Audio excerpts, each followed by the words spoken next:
Firing بہت شدید تھی۔ پولیس کی گاڑی کا ڈرائیور تو فوراً ہی چھلنی ہو گیا تھا۔ اس کے ساتھ بیٹھا اسسٹنٹ سب انسپکٹر پہلے تو کچھ سمجھ ہی نہ سکا، وہ ایک دم بدحواسا ہو گیا تھا۔ گاڑی بے قابو ہو کر درخت سے ٹکرائی تو اس کا رخ بھی بدل گیا تھا، ایسے ہی جیسے ہوش میں آ گیا تھا۔ اس نے بڑی پھرتی سے اپنی طرف کا دروازہ کھول کر نیچے چھلانگ لگا دی۔ وہ ہولسٹر میں اٹھا ہوا ریوالور نکالنے کی کوشش کر رہا تھا، لیکن اس کے حواس اس قدر مختل ہو رہے تھے کہ اس کا بٹن ہی نہیں کھل رہا تھا۔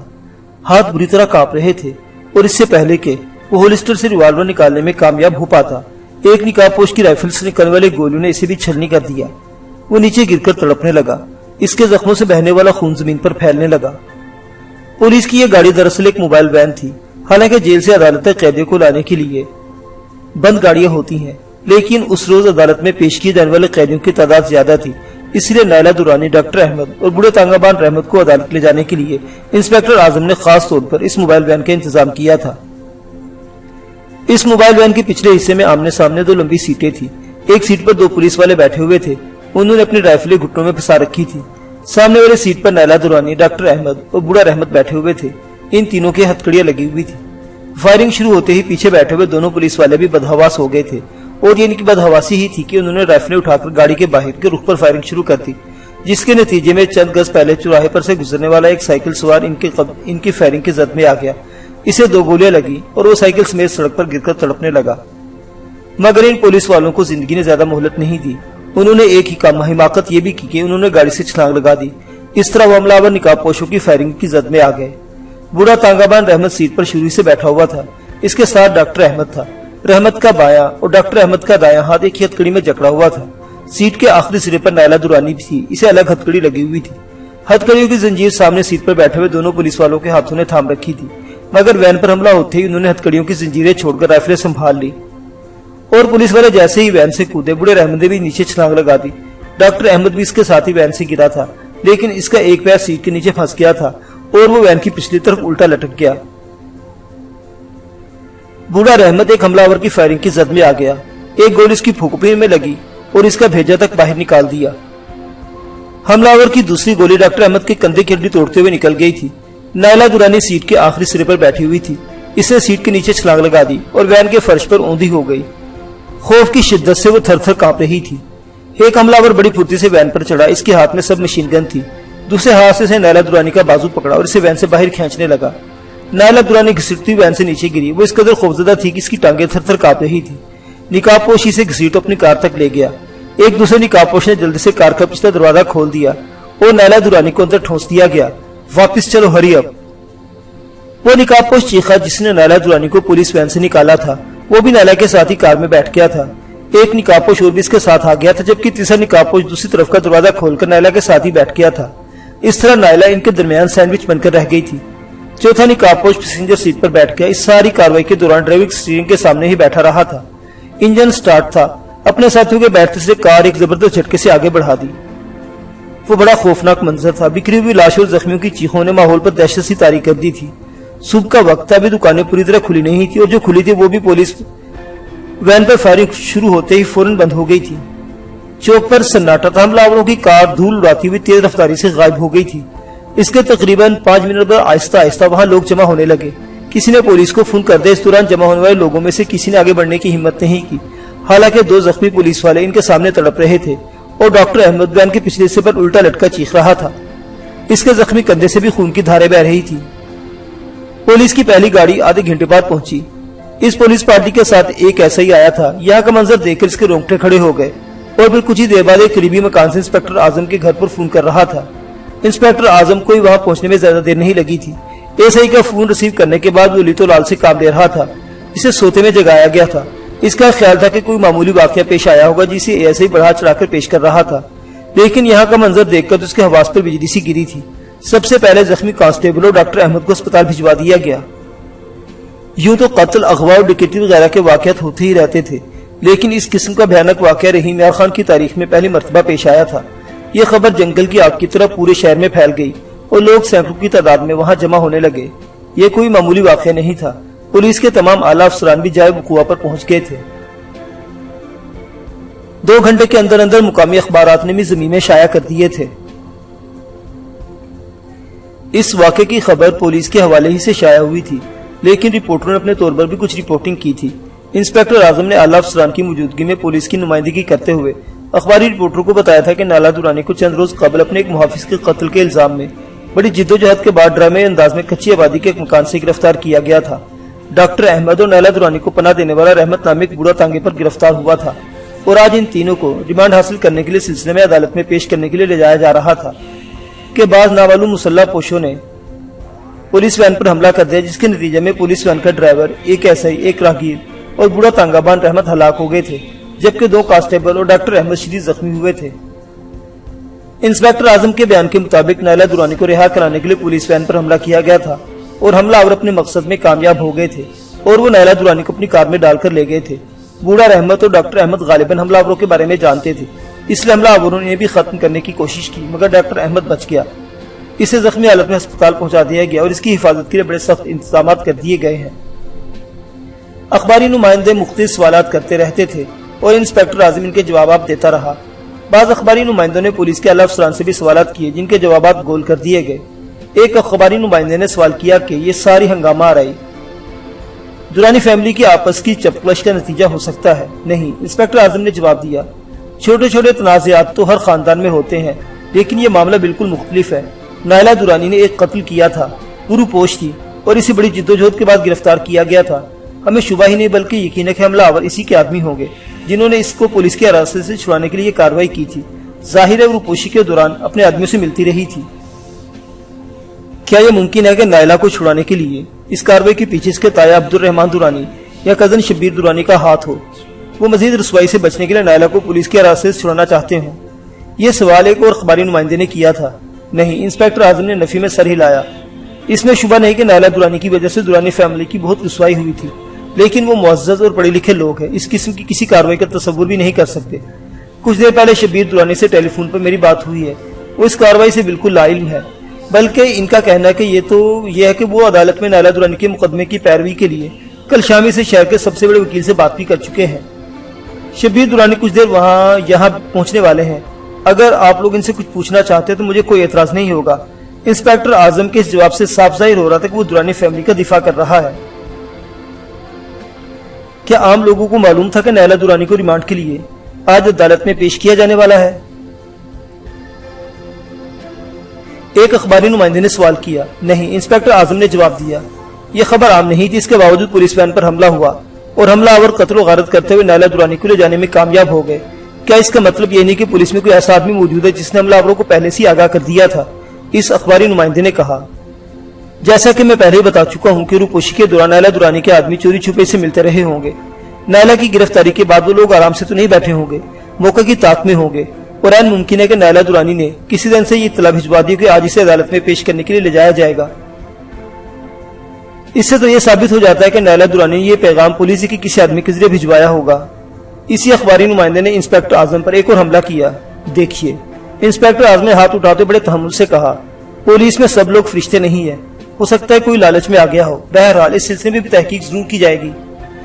اگر کسی پولیس والے کے خلاف ایسی بات ثابت ہوگی تو اس کے خلاف قانونی کارروائی ضرور ہوگی۔ بہرحال میں آپ سب حضرات کا بہت شکر گزار ہوں اور امید کرتا ہوں کہ آپ لوگ ہم سے تعاون کریں گے اور اس کیس کے حوالے سے غیر مصدقہ سنسنی خیز خبریں شائع کرنے کے بجائے پہلے پولیس سے اس کی تصدیق کر لیں گے۔ بہت شکریہ۔ انسپیکٹر اعظم نے اپنے افسروں کی طرف دیکھا، وہ لوگ کرسی سے اٹھ گئے اور اس طرح یہ ہنگامی نیوز کانفرنس ختم ہو گئی اور اس کے 2 گھنٹے بعد اخبارات کے جو زمین میں بازار میں آئے تھے انہوں نے پورے شہر میں سنسنی پھیلا دی تھی۔ وہ کار جائے وہ کنویں سے طوفانی رفتار سے نکلی تھی۔ وہ لوگ اچھی طرح جانتے تھے کہ تھوڑی ہی دیر بعد پورے شہر کی ناکہ بندی ہو جائے گی اور اس طرح وہ شہر سے نہیں نکل سکیں گے۔ نائلہ پچھلی سیٹ پر 3 نقابپوشوں کے درمیان پھنسی بیٹھی تھی۔ اس کے دائیں ہاتھ میں ہتھکڑی تھی اور اس کی زنجیر پیروں کے قریب لٹکی ہوئی تھی۔ کچھ دیر بعد اسے پولیس کی حراست سے اغوا کرنے والوں نے چہروں سے نقاب اتار دیے۔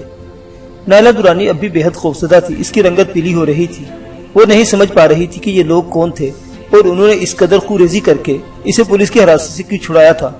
وہ جانتی تھی کہ وہ بے گناہ تھی اور اسے جھوٹے الزام میں گرفتار کیا گیا تھا۔ اسے یقین تھا کہ مقدمے کی کارروائی کے دوران وہ عدالت میں اپنی بے گناہی ثابت کرنے میں کامیاب ہو جائے گی، لیکن یہ خونی کارروائی اس سے تو یہ ثابت ہو جائے گا کہ وہ واقعی مجرم تھی اور اپنے ساتھیوں کی مدد سے پولیس کی حراست سے فرار ہو گئی تھی۔